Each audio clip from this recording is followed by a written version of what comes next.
ఓం శ్రీ గురుభ్యో నమ. వాగర్ధావ సంప్రోక్తో వాగర్ధ ప్రతిపత్తే జగతో పితరో వందే పార్వతీ పరమేశ్వరో. వ్యాసాయ విష్ణురూపాయ వ్యాసరూపాయ విష్ణవే నమో వై బ్రహ్మనిదే వాసిష్ఠాయ నమో నమ. గురు బ్రహ్మ గురు విష్ణు గురుదేవో మహేశ్వర గురు సాక్షాత్ పరబ్రహ్మ తస్మై శ్రీ గురవే నమ. ఓం శ్రీమాత్రే నమ. కేతు గ్రహము, కేతు జ్ఞానానికి ప్రతీక అంటారు. అంటే కేతువు యొక్క అనుకూలత కూడా ఉండాలి. అంటే ఛాయాగ్రహాలు అంటావు, ఛాయాగ్రహాల్లో రాహుకేతువులు కూడా చాలా ఇంపార్టెంట్ ఇక్కడ. అలానే వీళ్ళు నోడల్ పాయింట్స్ అంటారు. ఈ నోడల్ పాయింట్స్లో కేతు జ్ఞానాన్ని ఇచ్చే గ్రహం కాబట్టి కేతు మనకి ఎలాంటి ఫలితాలు ఇవ్వబోతుంది? ఎందుకంటే కేతువు ప్రస్తుతము పుబ్బా నక్షత్రంలో శుక్ర నక్షత్రంలో ఉన్నారు. ఈ శుక్ర నక్షత్రంలో ఉండటం వల్ల ఎలాంటి ఫలితాలు జరగబోతున్నాయి అంటే మార్చి మనకి 29వ తారీఖు వరకు కూడా తెల్లవారుజాము వరకు కూడా ఎలాంటి ఫలితాలు జరగబోతాయి అంటే శుక్ర నక్షత్రంలో కేతు ఉండటం వల్ల ఎలాంటి ఫలితాలు జరుగుతాయి అంటే సహజంగా కుజవత్ కేతు అంటారు. ఈ కేతు యొక్క ఫలితాలను మనం చూసుకునేటట్టయితే మేషాది ద్వాదశ రాశుల వాళ్ళకి ఏ విధంగా ఫలితం ఉండబోతుందో ఒక్కసారి మనం పరిశీలన చేద్దాం. మీనరాశి వారికి కేతు యొక్క ప్రభావం ఏ విధంగా ఉండబోతుంది? మీనరాశి వాళ్ళకి 6వ స్థానంలో షష్టమంలో కేతు యొక్క ప్రభావం వల్ల వాళ్ళకి బ్యాంకు లోన్లు వచ్చే అవకాశాలు ఒకటి ఉండటం, ఒకటి రియల్ ఎస్టేటు కన్స్ట్రక్షన్ వాటిల్లో ఇళ్ళు పొలాలు కొనుగోలు చేసే విషయాలు, ఉద్యోగంలో కొంత మార్పులు, వ్యాపార పరంగా భాగస్వామ్యంలో మార్పులు, బాగా ఆకర్షణీయంగా పెరిగే అవకాశాలు ఎక్కువ ఉంటాయి. అంటే కేతు శుక్రుడు యొక్క నక్షత్రంలో ఉండటం వల్ల మీనరాశి వాళ్ళకి చాలా అనుకూలంగా ఉంటుంది. అందులో 6వ స్థానం చాలా మంచి స్థానం కాబట్టి శత్రులు మిత్రులుగా మారిపోయే అవకాశాలు ఉంటే శత్రువుల పైన విజయం సాధించడం, కష్టపడిన దానికి పూర్తిగా ప్రయోజనం ఉండటం, ఆదాయం బాగా పెరగటం వల్ల ఆర్థిక స్థితిగతులు బాగా మెరుగుపడటం, ఒకటి ధైర్యంతో పెద్ద సవాళ్లను అధిగమించే అవకాశాలు ఉంటాయి. ఆర్థిక సమస్యలు కూడా పరిష్కారం అవుతాయి. కొత్త వాహనాలు కొనుగోలు చేసే అవకాశాలు, గృహ ఉపకరణ వస్తువులు కూడా కొనుగోలు చేసే అవకాశాలు బాగా ఎక్కువ ఉంటాయి. అంటే అన్నిట్లా కూడా వాళ్ళు విజయం సాధించే అవకాశాలు బాగా ఎక్కువ ఉంటాయి. కాబట్టి ఈ మీనరాశి వాళ్ళకి చాలా బాగుంటుంది. అంటే పిత్రార్జితం కలిసి రావటం, ఒకటి ఇల్లు కన్స్ట్రక్షన్ నిర్మాణం చేపట్టే అవకాశాలు బాగా ఎక్కువ ఉంటాయి. త్వరగా వాళ్ళ యొక్క పనులన్నీ కూడా వేగవంతమయ్యే అవకాశాలు ఖచ్చితంగా ఉంటాయి. శుభకార్యక్రమాల నిర్వహణ, ప్రేమించుకున్న యువతి యువకులు వివాహాలు జరిగే అవకాశాలు బాగా ఎక్కువ ఉంటాయి. కెమికల్ కంపెనీ కానీ రియల్ ఎస్టేట్ కానీ కన్స్ట్రక్షన్స్ వాళ్ళు కానీ వాళ్ళందరికీ కూడా అనుకూలమైన ఫలితాలు జరిగే అవకాశాలు ఖచ్చితంగా ఉంటాయి. అంటే ఇబ్బందికరమైన వాతావరణం లేదు. మొండి బాకీలు వసూలు అవుతాయి. శత్రువుల మీద వాళ్ళు విజయం సాధించే అవకాశాలు ఖచ్చితంగా ఉంటాయి. కాబట్టి వీళ్ళందరికీ కూడా మీనరాశి వాళ్ళందరికీ కూడా మంచి జరిగే అవకాశం అనేది ఎక్కువగా ఉంటుంది. ఇవన్నీ కూడా గోచారరీత్యా తిప్పబడే ఫలితాలు అంటారు. అంటే గోచారం కూడా ప్రాధాన్యత ఉన్నా బర్త్ చార్టు జన్మజాతకం చాలా ఇంపార్టెంట్. చాలామంది కూడా లైఫ్లో నాకేమి జరగట్లేదు, ఫైనాన్షియల్ పరంగా ఇబ్బందులు ఉంటాయి, మ్యారేజ్ జరగట్లేదు, సంతానం కలగట్లేదు, ఒక వ్యాపారంలో నేను ఉండలేకపోతున్నాను, ఇల్లు కొనుగోలు చేయలేకపోతున్నాను చాలామంది చెబుతుంటారు సహజంగా. కానీ నిజం చెప్పాలంటే ఏమిటనంటే వాళ్ళు బర్త్ చార్ట్ను సరిగా అనుసరించరు. అనుసరించకపోవటం అంటే ఏంటంటే జీవితం అనేది ఎప్పుడు కూడా మన చేతుల్లోనే ఉంటుంది. మన చేతుల్లో ఉండటం అంటే ఏంటంటే భగవంతుడి యొక్క అనుగ్రహం ఉండాలి. అలానే మన జాతక పరంగా ఏదైతే దోషాలు ఉంటాయో ఆ దోషాలను నివారణ చేసుకోవడం కూడా చాలా ఇంపార్టెంట్. దగ్గరికి వచ్చే వాళ్ళందరూ కూడా చాలామంది కూడా ఎందుకు పొరపాటు పడుతున్నారో నేను చాలా రీసెర్చ్ చేశాను. నేను 95 దగ్గర నుంచి ఆస్ట్రాలజీలో ఉన్నాను. అది MSc mathematics, MA astrology, MA English, MA Telugu. మా పూర్వీకులందరూ కూడా జ్యోతిష సిద్ధాంతులే. అయితే ఇక్కడ ప్రత్యేకంగా మా నాన్నగారు బ్రహ్మశ్రీ నాయకంటి కుమారస్వామి శర్మ దైవజ్ఞ అని ఇంటర్నేషనల్ ఆస్ట్రాలజీలో శ్రీశైలంలో ప్రధాన పురోహితులు కూడా పనిచేశారు. మన జీవితాన్ని నేను పిహెచ్డి చేశాను జ్యోతిష్యంలో. అంటే ఆస్ట్రాలజీ పరంగా ఎందుకు ప్రజలు ఇలా అవుతున్నారని ముందుకు వెళ్ళాను. అంటే ఆస్ట్రాలజీ అంతా కూడా మనం చూసుకునేటట్టయితే ఎందుకు జరుగుతుంది అంటే స్వయంకృత అపరాధం. ఒక అమ్మాయికి పెళ్లి కావాలంటే, ఒక అబ్బాయికి పెళ్లి కావాలంటే వాళ్ళు కరెక్ట్గా జాతకం చూపించుకోలేకపోవటం, నెగిటివ్ పాజిటివ్ అని ఎంతకీ గురువుగారు పాజిటివ్ చెబుతున్నారా లేదని చూస్తున్నారు. కానీ పాజిటివ్ చెప్పడం వల్ల పెద్దగా ఒరిగేది ఏమి ఉండదు. మీరు 10 నిమిషాలు సంతోషిస్తారు. ఇక సంతోషించిన తర్వాత ఇంకో 10 సంవత్సరాల తర్వాత గురువుగారు చెప్పింది జరగట్లేదు అని అనుకుంటారు. స్త్రీయ లోపం పెరుగుట పెద్ద విద్య, లోపం మెరిగిన వాడే పూర్ణుడవుతాట. మనలో లోపాలను మనం సవరణ చేసుకొని ముందుకెళ్తేనే లైఫ్ అనేది ఉంటుంది. ఒక జాతకాన్ని చూపించుకునే ముందు మన జాతకంలో దోషం నా వివాహం కావట్లేదు, సంతానం కలగట్లేదు అని అంటే జాతకంలో 100% దోషం ఉన్నట్టే గుర్తుపెట్టుకోండి. ఏ జ్యోతిష్యుల దగ్గర చూపించినా చూపించకపోయినా మీ జాతకం అనేది ఇప్పుడు ఒక డాక్టర్ దగ్గరికి వెళ్ళాం. ఆ డాక్టర్ దగ్గరికి వెళ్ళినప్పుడు షుగర్ వచ్చింది అని అంటే శరీరంలో ఇన్‌బాలన్స్ తప్పినట్టే. బీపీ వచ్చిందంటే బ్లడ్‌లో తేడా వచ్చినట్టే. అలానే జాతకంలో వివాహం కాలేదు, సంతానం కలగట్లేదు అని అంటే జాతకపరంగా దోషం ఉన్నట్టే.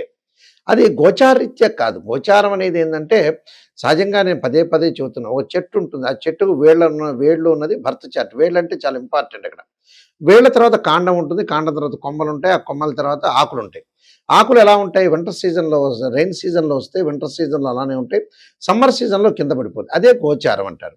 గోచారం ఇంపార్టెంట్ కాదు. ఎప్పుడు కూడా birth chart, name, date of birth, time, place of birth తీసుకొని D16 చార్ట్స్ అంటే 16 లగ్న కుండల్ని మనం చూస్తేనే జాతకం తెలుస్తుంది. ఎలా పడితే అలా జాతకం తెలియదు. మ్యాథమెటికల్ క్యాలిక్యులేషన్ కూడా చాలా ఇంపార్టెంట్. ఎప్పుడు కూడా జీవితంలో మనిషి బాగుపడకపోవడానికి కారణం ఏంటంటే ఫస్ట్ స్వయంకృతాపరాధం. నిజమే గురువుగారు చెప్పారు జాతకపరంగా నాకు ఇన్ని సంవత్సరాలైంది పెళ్లి కాలేదు, నాకు ఇన్ని సంవత్సరాలైంది సంతానం కలగలేదు, ఇన్ని సంవత్సరాలైంది నేను డెవలప్మెంట్ చెందలేదు అంటే జాతకపరంగా మీరు పర్ఫెక్ట్‌గా రెమెడీస్ చేసుకోవాలి. కొన్ని జాతకాల్లో చిన్న చిన్న రెమెడీస్ ఉంటాయి. కొన్ని కొన్ని జాతకాల్లో పెద్ద పెద్ద రెమెడీస్ ఉంటాయి. ఆ రెమెడీస్ కొంతమంది చేయకుండా ఎంతో ఖర్చవుతుంది, 40,000 అవుతుంది, 30,000 అవుతుంది, 50,000 అవుతుందని ఖర్చుకు వెనకాడిన వ్యక్తులే ఫెయిల్ అయిపోతున్నారు ఇక్కడ. అలా అని ఖర్చు చేయట్లేదు ఆ మనిషి. రూ. 50,000, రూ. 60,000 సెల్ ఫోన్ కొంటున్నాడు, ఎంజాయ్‌మెంట్ చేస్తున్నాడు, అన్ని రకాలు చేస్తున్నాడు. అంటే జీవితానికి మనకు కావాల్సింది ఏదైతే ఉంటుందో దాన్ని డబ్బు ఖర్చు పెట్టాలి. పొద్దుగులు డబ్బులు ఖర్చు పెట్టడం కాదు. మేము ఎగ్జాంపుల్ చాలామంది చూస్తుంటాం. హైదరాబాద్ నుంచి ఒక అబ్బాయి విశాఖపట్నంలో ఉంటాడు. దానికి ఖర్చు అవుతుందని కొంతమంది వెనకాడే వాళ్ళు ఉంటారు. కానీ మంచి ఎక్కడైతే ఉంటుందో డబ్బు పెట్టి కొనుక్కోవాలి. చెడుని డబ్బు పెట్టి వదిలేయాలి. అలాంటివి మన వాళ్ళకి చేత కావట్లే. చాలామందికి కూడా మేము రీసెర్చ్ చేస్తే ఎందుకు లైఫ్‌లో వీళ్ళు పొరపాటు పడుతున్నారు? నిజంగా ఎందుకు? అసలు ఎందుకు వీళ్ళని బాగు చేయాలనే ఒక నేను ఆలోచన చేస్తుంటాను. అంటే మా ఫాదర్ గాని, మేము గాని గతంలో డిస్కషన్ చేసేవాళ్ళు. ఎందుకు డెవలప్‌మెంట్ కాలేకపోతున్నారంటే నిజంగా జాతకపరంగా కొంతమంది ఏం చేస్తారంటే మొండిగా ఉండటం. ఒక వృత్తి ప్రొఫెషన్‌లో ఆస్ట్రాలజీ పరంగా వెళ్ళాలంటే అలా చేయలేకపోవటం. ఏదో వాళ్ళకిష్టం వచ్చిన వృత్తి చేయటం. ఇష్టం వచ్చినట్టుగా రాజకీయంలోకి ఇప్పుడు ఎలక్షన్స్ వస్తున్నాయి.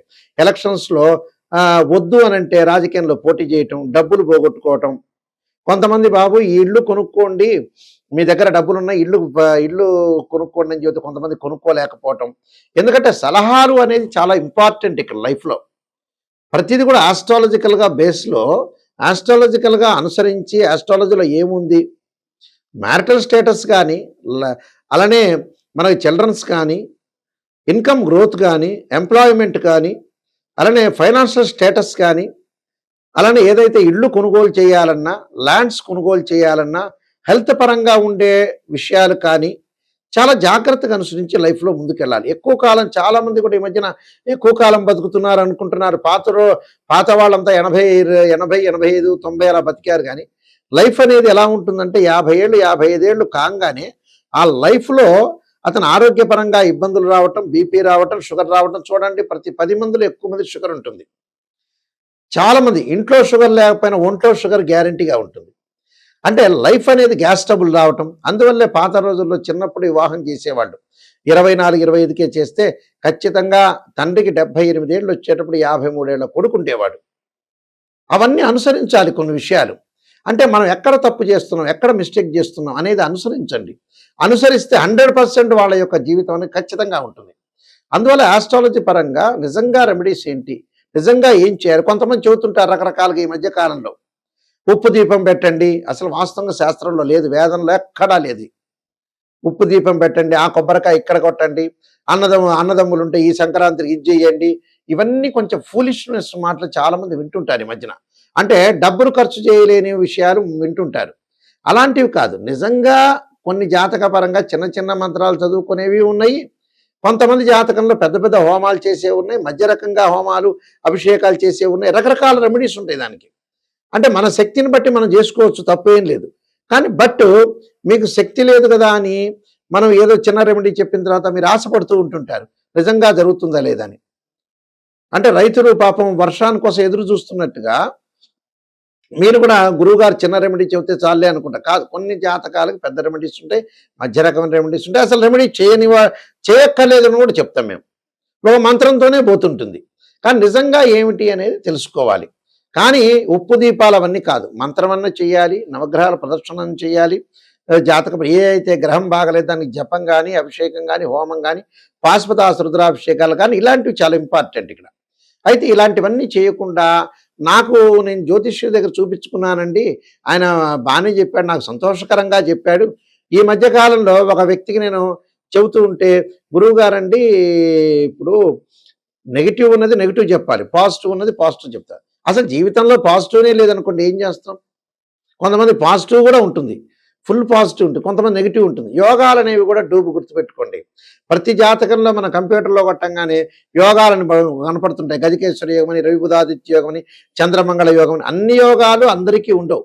ఏదో కొన్ని కోట్ల మందిలో కొంతమందికి మాత్రమే యోగాలు ఉంటాయి. కానీ అందరికీ కూడా బుధాదిత్య యోగాలు, చంద్రమంగళ యోగాలు మాకు బాగా ఉన్నాయి, విపరీతంగా ఉన్నాయి అని అనుకోవద్దండి. నిజంగా యోగం ఉందే లేదో తెలుసుకోండి. యోగం అంటే ఏంటంటే 2 గ్రహాల యొక్క కలయిక. ఇలాంటి విషయాలన్నీ కూడా మీరు అనుసరించండి. అయితే www.nayakanti.com, www.nayakanti.in చూడండి. నేను 15 పుస్తకాలు రాజమండ్రి మోహన్ పబ్లికేషన్ వాళ్ళకి రాశాను. నేను కాలసర్పయోగము, కాలసర్పయోగ చంద్రిక, రాహుకేతులు, ఛాయాగ్రహాలు, అలానే పుత్రగణపతి వ్రతము, స్వప్నశాస్త్ర ఫలదీపిక, అలానే వివాహ మార్తాండము, జాతక చంద్రిక, బృహత్ పరిహార సింధు, ఇలాంటి నెంబర్ ఆఫ్ సర్వదేవతా గోత్ర పౌరులు పార్ట్ 1, పార్ట్ 2 ఇలాంటి నెంబర్ ఆఫ్ ఆస్ట్రాలజీ బుక్స్ అన్ని కూడా రాశాను. ఆ బుక్స్ కూడా మా దగ్గర దొరుకుతాయి. కావాలంటే రాజమండ్రి మోహన్ పబ్లికేషన్ వాళ్ళు కూడా మీరు సంప్రదించవచ్చు. కానీ జాతకం చెప్పించుకునే వాళ్ళు ఎవరైనా సరే నా దగ్గరకు వచ్చేవాళ్ళు నిజాన్ని తెలుసుకోవడానికి మాత్రమే రండి. ఎందుకంటే మిమ్మల్ని నేను బాగు చేసే స్థితికి రావాలి, మిమ్మల్ని సేవ్ చేయాలి. సేవ్ చేయకుండా కేవలం పొగిడేటట్టయితే జాతకం చెప్పించుకోవడం దండగా. ఓపెన్గా చెబుతున్నాను, మీ కన్సల్టింగ్ ఫీజు కూడా దండగే. నిజం తెలుసుకోండి. నిజం తెలుసుకొని ఆ చిన్న మంత్రంతో పోతుందా, లేకపోతే ఓ టెంపుల్ సంప్రదించాలా, లేకపోతే నిజంగా హోమం చేయాలా, నిజంగా యాగం చేయాలా, అసలు నిజంగా తగ్గుతుందా లేదా, లేకపోతే వేరే దశల్లో కూడా జీవితం అనేది మారుతుందా అంటే ఇన్ని రకాల అనాలిసిస్ చేయాలి. అనాలిసిస్ చేస్తేనే లైఫ్ అనేది బాగుంటుంది. అందువల్ల నిజాన్ని తెలుసుకుని, నిజం అనేది నిప్పు లాంటిది. సత్యం ఎప్పుడూ కూడా సత్యంగానే ఉంటుంది. అసత్యం ఎప్పుడైనా 10 ఏళ్ల తర్వాత అయినా బయటపడేది. ఈరోజు కాదు, రేపు కాదు, ఎల్లుండి కాదు, ఖచ్చితంగా బయటపడుతుంది. కాబట్టి మీ అందరికీ కూడా తప్పకుండా మంచి జరగాలని, శ్రీ పరమేశ్వరుడి యొక్క కరుణాకటాక్షం ఉండాలని ఆశిస్తూ, సర్వే జనా సుఖినో భవంతు.